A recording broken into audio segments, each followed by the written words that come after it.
Les personnes ayant un comportement antisocial peuvent avoir une structure cérébrale différente. Les recherches publiées dans le Lancet suggèrent que les problèmes antisociaux peuvent s'expliquer par des changements dans la structure du cerveau. Ces résultats s'ajoutent aux recherches précédentes dans le même ordre d'idées. Nous vous en parlons dans cet article. L'University College of London, UCL, a mené des recherches sur le cerveau humain qui ont été rapportées dans la section psychiatrie de The Lancet dans le numéro de février dernier. L'article étudie l'association entre le comportement antisocial et la structure du cerveau. Cette recherche est le fruit d'une collaboration entre l'institution londonienne et des chercheurs de Nouvelle-Zélande, d'où proviennent les personnes étudiées. En Nouvelle-Zélande, l'institution qui a fourni les sujets de l'étude était le Queen Mary Hospital.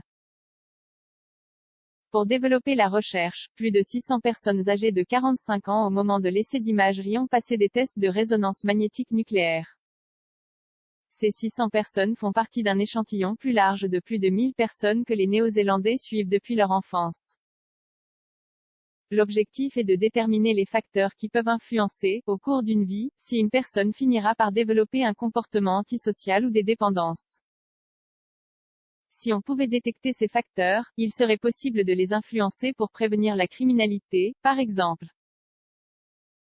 Les IRM effectués sur les participants à la recherche ont permis de mesurer l'épaisseur de leur cortex cérébral et la quantité de matière grise qu'ils possédaient. Ces données permettraient de comparer les personnes ayant un comportement antisocial à celles qui n'en ont pas. Qui est antisocial et qu'est-ce que cela signifie? Qu'entendons-nous par comportement antisocial? C'est un concept difficile à définir, car il varie en fonction de l'âge et de la culture des personnes concernées. Ce que l'on considère comme antisocial en Europe est différent de ce que l'on considère comme antisocial en Asie. Un comportement antisocial pourrait être défini comme contraire aux intérêts de la société.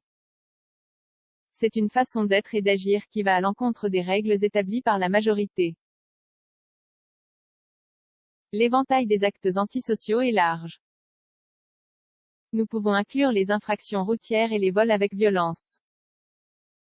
Les pratiques de dépendance des adolescents entreraient également dans cette catégorie, comme la consommation d'alcool en cachette des adultes.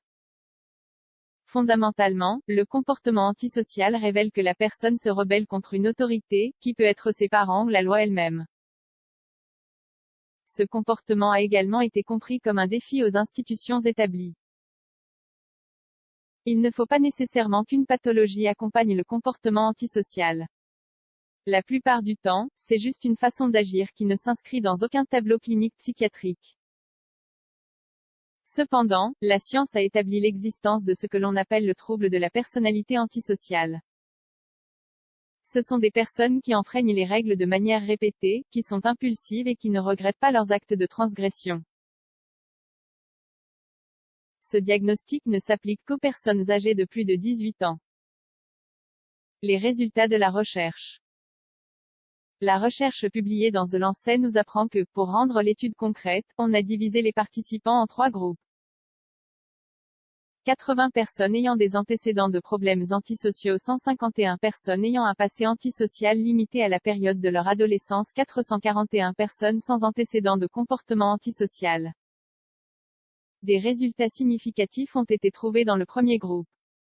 Les examens IRM de ces personnes ont montré un rétrécissement du cortex cérébral par rapport aux autres, ainsi qu'une quantité de matière grise un peu plus faible. En revanche, entre le groupe ayant des problèmes antisociaux à l'adolescence et celui qui n'a pas d'antécédents, il n'y a pas de différence. Cela révèle que certains comportements du jeune âge peuvent davantage s'expliquer par la culture que par la biologie. Ce qui est clair, c'est la modification de l'architecture du cerveau que peut avoir un petit groupe de la population, peut-être en relation avec des comportements antisociaux. Ces changements peuvent expliquer la personnalité antisociale qui se manifeste de manière persistante au fil des ans. Études antérieures sur le comportement antisocial et le cerveau. Les résultats publiés dans The Lancet s'ajoutent à une chaîne de recherches antérieures sur le même sujet. Plusieurs universités ont travaillé sur cette thématique, à des âges différents et dans des pays différents. Il a déjà été démontré que les adolescents ayant des problèmes antisociaux, par exemple, avaient altéré les régions frontales et temporales de leur cerveau. De même, avec des connotations plus sérieuses, que les condamnés violents en prison ont moins de substances grises. Plus précisément, les chercheurs ont suivi la zone des émotions dans le cerveau pour trouver des associations.